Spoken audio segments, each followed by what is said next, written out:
कार्यक्रम सत्य घटनाओं से प्रेरित है। जिनके साथ ये घटनाएं घटी उसकी वास्तविकता उन्हीं तक सीमित है। भूत प्रेतों और अपसामान्य विषयों के होने पर चैनल कोई दावा नहीं करता और न ही प्रोत्साहन करता है। बस एक दावा करता है और वो है डर।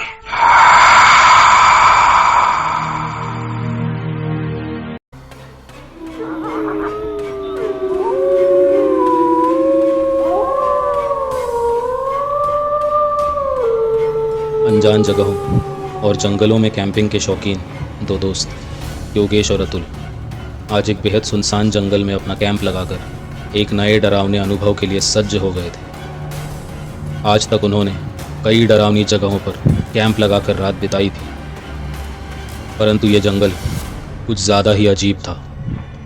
यहाँ चारों तरफ एक अजीब सी शांति फैली हुई थी और इतना घना जंगल होने के बावजूद यहाँ रात कीड़े की तक आवाज़ नहीं आ रही थी।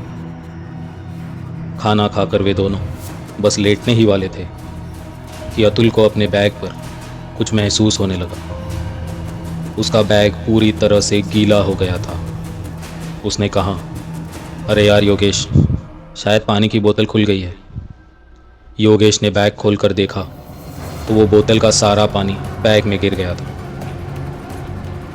तभी अतुल के दिमाग में एक ख्याल आया और उसने योगेश से कहा, योगी चल जंगल में जाकर पानी ढूंढते हैं। और वे दोनों जंगल की तरफ चलने लगे। उनके पास सिर्फ एक टॉर्च थी। जंगल में कुछ दूर चलने पर बारिश शुरू हो गई और वापस जाने का पता चलने हेतु कैंप के पास जलाई हुई आग बुझ गई थी।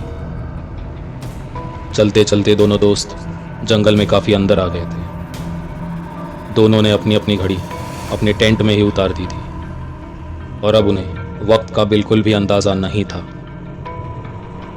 कुछ देर बाद बारिश रुक गई, पर वे आगे बढ़ते ही जा रहे थे। उन्हें पता चल गया था कि अब हम जंगल में खो चुके हैं। तभी अतुल ने कहा, चल योगी, रुकेंगे नहीं, आगे बढ़ते रहेंगे। कुछ दूर और चलते चलते अब वे दोनों पूरी तरह थक गए थे। तभी अतुल को सामने थोड़ी दूरी पर आग जलती हुई दिखाई देने लगी। तो उसने चैन की सांस ली और योगेश से कहा, योगी वो देख, वहाँ आग जल रही है, ज़रूर कोई वहाँ कैंपिंग कर रहा होगा।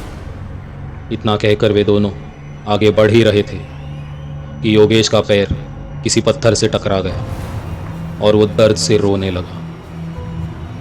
अतुल ने टॉर्च जलाकर देखा तो योगेश के पैर से काफ़ी खून बहने लगा था। उसने योगेश को अपने कंधे के सहारे उठा लिया और सामने की तरफ बढ़ने लगा। उस जगह पर पहुंचते ही उन्होंने देखा कि लश्कर या आर्मी जैसी यूनिफॉर्म में एक औरत आग पर कुछ सेंक रही थी। इन दोनों की आवाज़ सुनकर वो चौकन्नी हो गई और पूछने लगी, कौन है वहाँ? अतुल ने अपनी टॉर्च जलाकर उसे इशारा दे दिया। उन्होंने देखा तो उस औरत के पीछे एक छोटा सा घर था। उसके पहने हुए पोशाक को देखकर दोनों दोस्तों को थोड़ी राहत पहुंची। उन्होंने अपने नाम उस औरत को बताए और उस औरत ने भी बताया कि वो वहाँ की फॉरेस्ट ऑफिसर यानी वन्य अधिकारी है।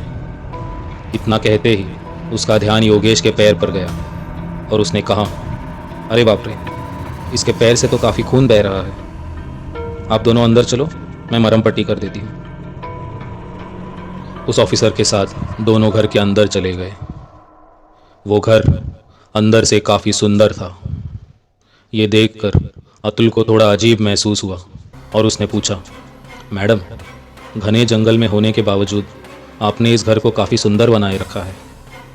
इस पर उस औरत ने जवाब दिया, दरअसल ये घर नहीं, एक चौकी है और मैं यहाँ की इंचार्ज हूँ। यहाँ कई अधिकारियों का आना जाना लगा रहता है, इसलिए साफ़ सफाई रखनी पड़ती है। उसने योगेश के पैर में पट्टी लगा दी और दोनों लड़कों को खाना परोस दिया। खाना खाते ही अतुल और योगेश को बहुत अच्छा लगा।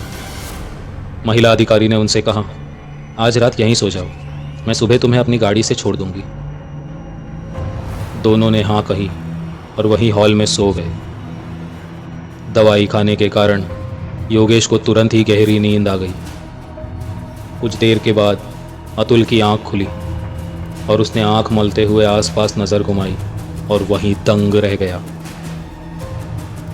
कुछ देर पहले तक वातानुकूलित लगने वाला वो घर अब किसी वीरान सी झोंपड़ी में बदल चुका था। अतुल अब बेहद डर गया। उसे एहसास हुआ कि जहां वे दोनों सोए हैं वहां पर कुछ लकड़ी जैसे टुकड़े पड़े हुए हैं। उसने बिना आवाज़ किए योगेश को उठाने की कोशिश की, लेकिन वो नहीं उठ रहा था।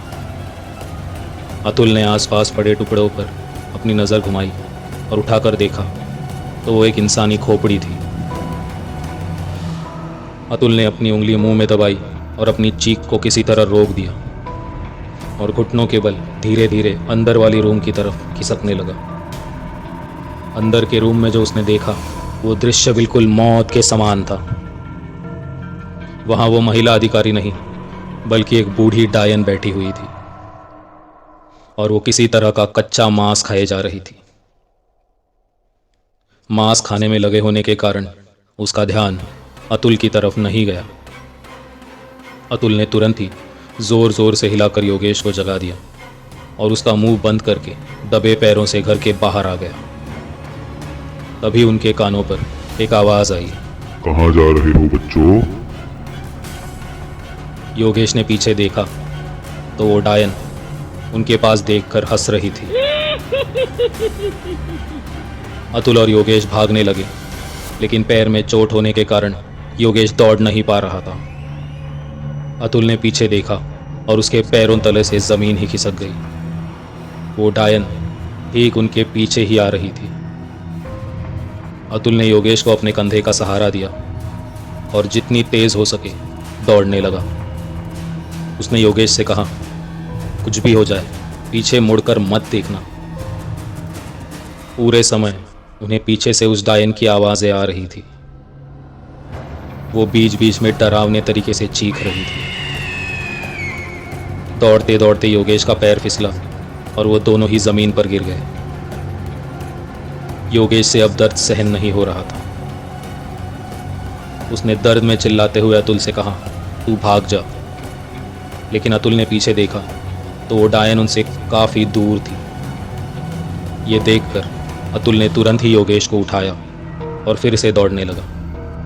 मौत के डर से अब योगेश भी तेज दौड़ने लगा था। उन दोनों और उस डायन में अंतर बढ़ने लगा। अपने शिकार को दूर जाता देख उस डायन ने एक जोरदार चीख लगाई। अतुल और योगेश अभी भी दौड़ ही रहे थे। उनकी हिम्मत अब बढ़ने लगी थी और वे और तेजी से दौड़ने लगे।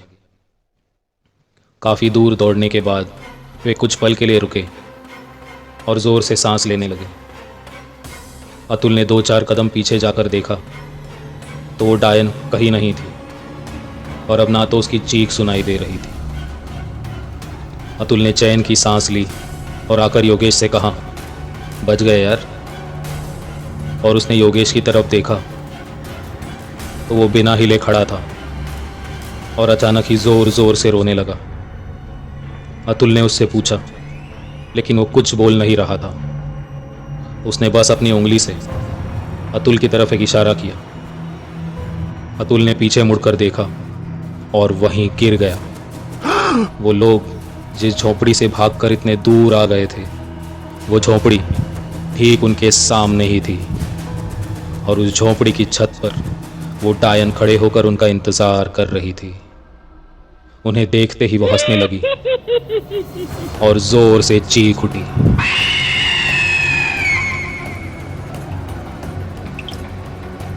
दोस्तों, यदि आपको मेरी ये कहानी पसंद आई हो तो हमारे चैनल को लाइक कीजिए और सब्सक्राइब कीजिए। मैं फिर लौटूंगा जल्द ही एक नई कहानी के साथ। धन्यवाद।